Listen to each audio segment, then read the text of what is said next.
Gracias por venir a 8:30 AM, ¿eh? Buen día. Bueno, hay una información de los últimos minutos. El gobierno de la ciudad, a través de Marcelo Alessandro, su ministro de Seguridad, acaba de anunciar que pondrán vallas en el Senado para el debate. Veámoslo, compartamos y hablamos con Wolf. Con respecto al operativo, vamos a vallar, por supuesto, el Congreso y vamos a desplegar las fuerzas para que actúen de la manera que siempre lo vienen haciendo, garantizando el desarrollo del Congreso, que es uno de los pilares de la democracia, ¿no? Una vez más, como bien decía recién Jorge, en el 2017 nosotros tuvimos un amparo que impedía a la policía poder disuadir alguna revuelta que haya, solamente le dejaban los escudos. En ese momento no hubo videos, no hubo reproches, la violencia resultó funcional. Hoy da mucha pena la violencia. A ver, ¿cómo es esto? Primero, ¿está de acuerdo, Wolf, con esto? Absolutamente, con las palabras de Alessandro, diciendo que, lógicamente, el Congreso además es uno de los tres poderes del Estado, es el símbolo de la democracia. A mí me tocó estar en el año 2017. Yo soy un invitado de la casa de muchas veces y creo que no tengo aspecto de tener temor. Ese día yo sentí temor por la democracia. Lo viví adentro, vi como los mismos diputados del oficialismo de hoy, Pietragala, Cecilia Moró, iban afuera, Larroque, abrían las vallas, Larroque. Bueno, Mayra. Bueno, en realidad las vallas son una mala señal, digamos. Está bien, hay que ponerlas en este contexto que estamos viviendo, pero, a ver, no es lo ideal. Lo ideal podría ser que los lugares de la democracia, llámese el Congreso, la Casa Rosada, la residencia donde vive el presidente de la República, sea del partido que sea, no tengan que estar vallados frente al vandalismo de otros. absolutamente. No es lo ideal, pero son mecanismos que tiene la democracia para defenderse. Ahora, si desde ciertos sectores, actores de la democracia, fomentan la rebelión cívica, claro, porque en aquel momento iban a la valla, a romper la valla sí, para claro, que entren al Congreso, y si escuchás como ahora, que también desde ciertos sectores del oficialismo fomentan que manifestantes vayan, y generalmente no son manifestantes espontáneos, son aparateados, son traídos de ciertos sectores, son entrenados, esa gente. Bueno, ustedes recordarán lo que fue el ataque al Congreso del año 2017. Bueno, digo, Cristina tuiteó en ese momento, Claro. si lo que pasa afuera es violento es porque lo que se está cocinando adentro también lo es es violento. aún más, lo justificó de alguna manera. Y ahora ¿no? aparece la única víctima, ¿no? De nuevo, otra vez con el videíto. No, la víctima es la ciudadanía, no es víctima ella. Víctima es el señor ese que mostraba vos, que le pegaron un piedrazo en la cabeza en Mendoza. Víctima es el señor no vidente que le robaban el teléfono en Tucumán. Nosotros los políticos, lo último que tenemos que hacernos es víctima, porque la señora, primero que yo considero, salvo que prueben lo contrario, que no se le atacó a ella, se atacó al Congreso. O sea, ella debería institución. ella debería estar enojada porque atacaron el Congreso. Su oficina, su despacho queda en el primer piso y a la calle. A mí no me consta que sabían que ese era su despacho. Si ella tiene pruebas que alguien fue por ella, que lo presente. Claro Pero que sí. La víctima no es ella, la víctima es el Congreso. Claro que de la sí. Está Nación. con nosotros Fausto Espotorno. Hoy se va a conocer el índice de inflación. Fausto, buenos días. ¿Qué tal? Buenos días, Colin. La primera mirada, que algunos dicen que va a llegar a 4, algunos dicen que va a pasar el 4. Y la verdad que la economía, la inflación, los precios están estallados. A nosotros nos dio 4. Nosotros medimos el Gran Buenos Aires, nos dio 4 febrero, 5 alimentos y marzo nos dio ya la primera semana 1,5. O sea que vamos a estar en 4, 4,5 ¿Y también marzo. estacionalmente febrero y marzo suelen ser más altos? Febrero suele ser más bajo. En general. Ya febrero un 4 es fuerte porque, ¿qué pasa? Enero es el precio, la parte más alta de los precios por las vacaciones, la gente gasta, etc. Febrero tiende a bajar en general. Es cierto que eso está cambiando un poquito con el tiempo, la gente se toma más vacaciones en febrero, pero en febrero ya empieza a bajar. Marzo vuelve a subir por las escuelas, la gente vuelve claro, al trabajo. algunos etcétera. precios regulados que también tienen aumentos en marzo, También, precios de los colegios, exacto, obras sociales, expensas, obras sociales, claro, etcétera. Entonces, tenés un trimestre ya de 12% de inflación casi asegurado y todavía te queda. Marzo-abril empiezan las paritarias, o sea que eso es una segunda vuelta de aumento de precios. Y hoy creo que en promedio los economistas estamos esperando que termine el año en 55 por ahí. Y sobre llovido mojado, porque Guzmán dice que es la guerra y algunos sectores del gobierno están atacando fuertemente al campo. En el caso de que se sepa qué es lo que está haciendo el gobierno. Mirá, el tema del trigo. El trigo pesa en la canasta en el costo del pan y todos los productos similares entre un 7 y un 13%. En el pan de la De la panadería, por ahí donde más pesa un 13%. O sea que si se duplicara el precio del trigo, el pan subiría 13%. Es un impacto, pero se tiene que duplicar Pero el precio del gobierno trigo. tiene esta teoría de que tiene que desacoplar los precios internos a los precios internacionales. Entonces, cada vez que suben algunas commodities, dice, bueno, cierro exportaciones, ya lo hizo con la carne, para controlar el mercado interno. ¿Esto tiene alguna lógica desde el punto de vista de la técnica económica? No, se viene haciendo desde los años Sí, claro. 50 y nunca paramos No la funcionó inflación. nunca. Si yo te pongo un grafiquito de cada vez que hicimos esas cosas, cómo fue la inflación, y fue peor. En realidad, cuando no tuvimos inflación, no tuvimos necesidad de hacerlo. Y cuando tenemos inflación, obviamente... Ahora, Fausto, pero son recién intentos, decías, no sirve para tiene que nada. aumentar al doble el precio, pensando en el trigo, Sí.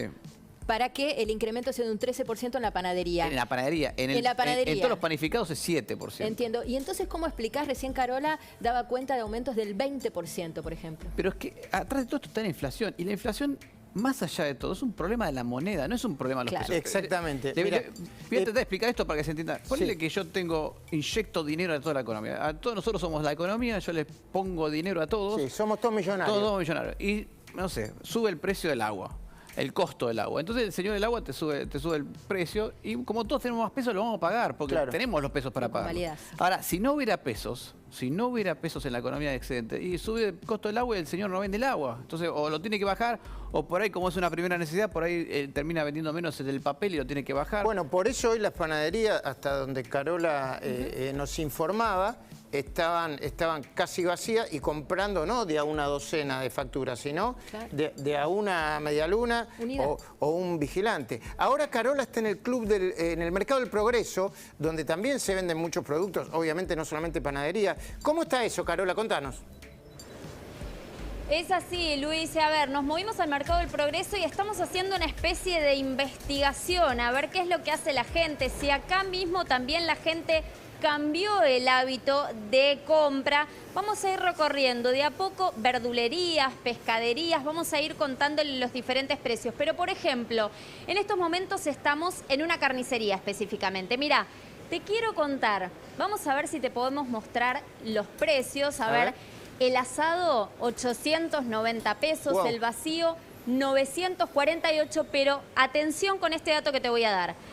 Hablo recién con el encargado de esta carnicería y ¿qué me dice? Te quiero contar que esos precios ya los estoy borrando.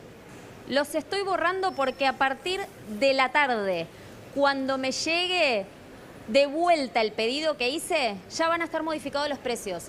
De hecho, por eso, Luis, mirá, por eso hasta se ve medio borroso. ¿Por qué? Porque esta persona Sí. me dice, estos fueron los precios que pude sostener esta semana. No se veía, claro. A partir de la semana que viene ya los tengo que cambiar. Por eso los ayudo. El asado 890, el vacío 948. La Tapa de asado, nalga con la que hacemos milanesa 940. 940 Guau. pesos exactamente. Que igual está a buen precio. Bola Hay de barrios lomo más caros. 940. Lo que pasa es que vas a hacer una compra mínima y no te gastás menos de 5 lucas. ¿Y cuánta gente tiene para gastarse 5 lucas en una compra en la Argentina?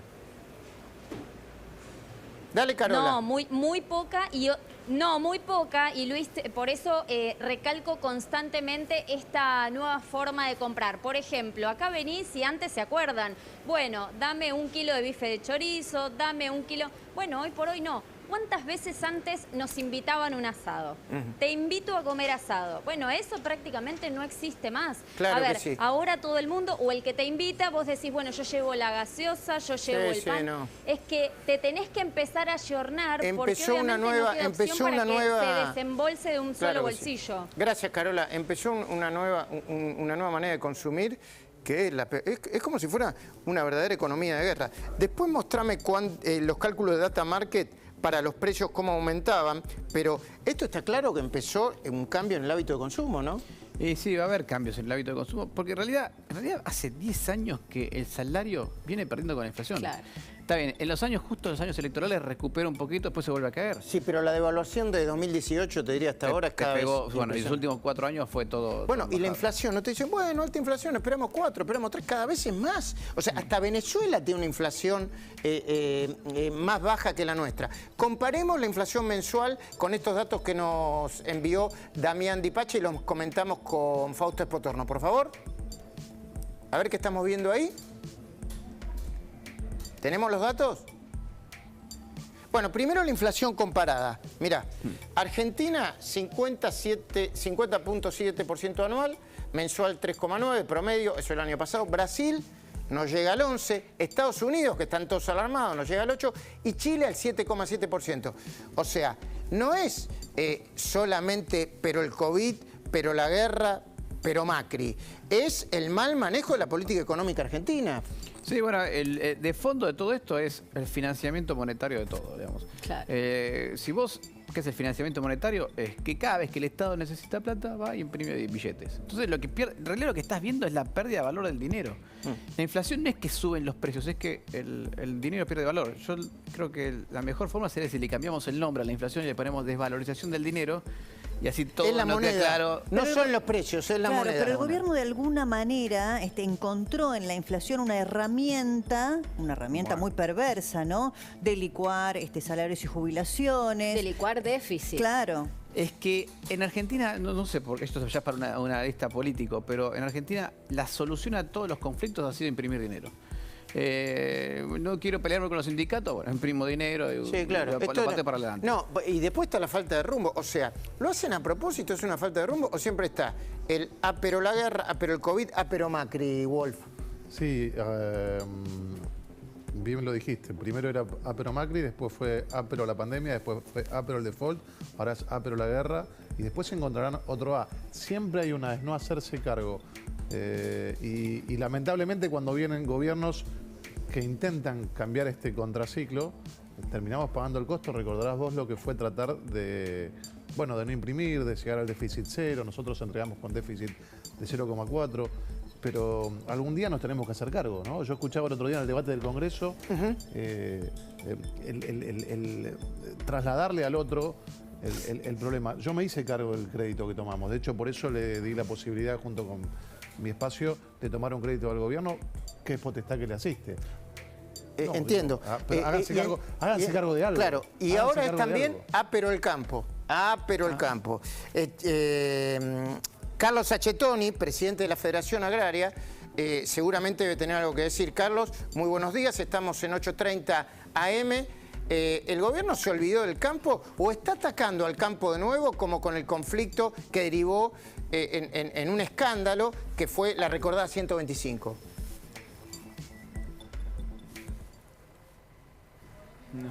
No tiene audio, Achetoni, ¿eh?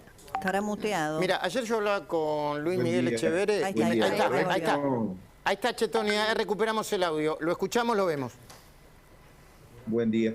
Sí, la verdad es que no sé si quieren reeditar alguna situación que tuvimos en el pasado. Lo cierto es que siempre se los indica como culpable de cualquier corrimiento de precios al campo y se vuelve a buscar como fuente inagotable de recursos al sector primario. Y la verdad es que hoy los commodities están altos, pero hay que avisar que los dos países precisamente que están en guerra son los proveedores de fertilizantes, tanto Ucrania como Rusia, con lo cual vamos a tener seguramente precios muy altos. Bueno, está mal la comunicación, producción. tratemos de recuperarla si podemos y si no se lo agradecemos a Achetoni. Pero bueno, el dato paradójico acá es que nosotros lo que le estamos vendiendo al mundo está cada vez más caro y Argentina no lo quiere vender. Te dicen, flaco, no exportes más de lo que... O sea, quieren que entre dólares. ¿Cómo van a hacer para que entre dólares? ¿Son locos o se hacen? No, es que me parece que es otra vez todo cortísimo Vos sos plazo. políticamente correcto. Yo te hago una pregunta directa. ¿Son locos o se hacen? No, yo creo que no es prioridad para ellos. Es un país donde no es prioridad que la economía mejore. Realmente no es prioridad. O sea, Pero te Son llama la locos, atención, son perversos. Fausto, que Son perversos. Perverso. Ah. Ellos saben las conclusiones, él lo decía. Todas estas medidas han probado su fracaso, es necrofilia, es enamorarse de un muerto. Todas estas medidas en todas partes del mundo han probado su fracaso. Bueno, y pero en con ese el campo- sentido, Waldo, se le iba a preguntar a Fausto, pero te lo traslado. Perdón que te interrumpí. No, está bien. ¿crees que en este momento, este tipo de medidas, cuando todavía falta el acuerdo en el Senado por el tema del financiamiento con el fondo, ¿qué lectura le das? Pero ¿Qué es- es un tiro en los pies? ¿Qué es...? Es perverso, el populismo es cortoplacismo absoluto. lo único que les interesa a ellos, de hecho ya están pensando, viendo cómo se van a acomodar de acá al 23. Es cortoplacismo. La Argentina, para hacer un proyecto a largo plazo, necesita... se habla mucho de los pactos de la Moncloa. ¿Viste? Pacto de la Moncloa. Sí, es un título rimbombante. Bueno, pero hay que leer lo que es un pacto de la Moncloa. Se pusieron de acuerdo todos, ¿eh? Fijaron tarifas por los próximos años, fijaron aumentos, hicieron el ajuste todos. Pero Viviana, fíjate, perdón, un sueño es como Marte. Cristina está bombardeando al gobierno. Eso es otra cosa, ¿no? Bombardea al gobierno. Eso genera desconfianza también en la economía, ¿no? Pero totalmente, a ver... No es inocuo. A ver, yo lo que ayer decía, este país en la parte política hoy es chicanistán. Se están chicaneando todos y nadie está resolviendo algo de buena fe. Si vos decís, mira, tengo un problema con el FMI, vamos a resolverlo de buena fe, hay 1000 soluciones, pero te quieres hacerlo de buena fe. Ahora, uno lo chicanea al otro, el otro se chicanea entre sí, y la solución a los problemas reales, el tipo que tiene que invertir en Argentina. No lo hace. No, pero además hay otro problema. El señor del campo, a ver, te doy un dato del tema importante del campo. El campo, si vos te suben los precios de los commodities, ¿qué hace el señor del campo cuando cobra ese adicional? Va a invertirlo. Sí. Ahora, después de todo esto dice... ¿Lo invierto o no lo invierto? No, ¿Qué me hago? lo guardo, claro. ¿Liquido o no liquido? Bueno, hay un condicionamiento ideológico también, ¿no? Del gobierno con el campo, ya lo vimos a Cristina en el 2008, los piquetes de la abundancia, la oligarquía terrateniente. Hay una concepción totalmente equivocada de lo que es el campo como productor, además de divisas genuinas, como laburantes que son, ¿no? Pero, ojo, no son solo los grupos concentrados, las grandes cerealeras. Ojo con ese término, Cristina está atacando al gobierno. Cristina es el gobierno. Y nosotros volvemos a caer en la trampa de este sector del peronismo que peleándose entre sí rompe las instituciones. No, por supuesto que es el fíjate que gobierno. perdieron las PASO, renunció el gabinete, fíjate que no están de acuerdo con el acuerdo con el FMI, le renuncian las autoridades del bloque, no están de acuerdo con las causas de la Corte Suprema, piden la renuncia de la Corte. Digo, vinieron juntos, háganse cargo de que están juntos, porque en el medio estamos los argentinos, estamos el campo, la mesa, el pan, la harina. Un verdadero escándalo. Igual, hay un dato positivo para mí y que se vio bien. ¿Un dato positivo? Sí. Háganle una nota, por favor, la cámara, primer plano, un dato positivo. ¿Sabes lo que para mí resultó positivo? Y de hecho lo vimos en los mercados, que el dólar bajó, es que podíamos habernos tirado por el precipicio. Claro. Y nos frenamos ahí. Y eso creo que hizo que el mercado dijera, bueno... Claro, ese es el acuerdo con el fondo. Bueno, se el hizo acuerdo el acuerdo seguro con de el la fondo. oposición En principio. ese. Sí, claro que bueno, sí. no importa, pero como país, Entiendo. en un momento, ante el precipicio, retrocedió Fausto, y dijo... gracias por compartir esta conversación en 8:30 AM. Waldo, gracias por compartir esta conversación en 8:30 AM. Gracias. No es